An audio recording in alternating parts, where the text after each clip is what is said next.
Listen, I don't know who needs to hear this, but stop giving people the best of you who constantly give you the worst of themselves.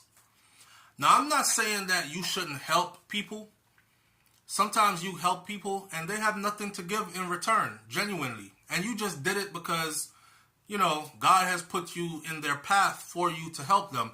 Your reward was not supposed to come from them. Your reward will come from the Most High. So that's not what I'm talking about. I'm talking about respect. Stop giving the best of you to people who continue to show you the worst of themselves or continue to give you the worst of them. It simply means that they do not respect you. There's a thing about respect. Respect can be shown in subtle ways. It's in the way somebody speaks to you.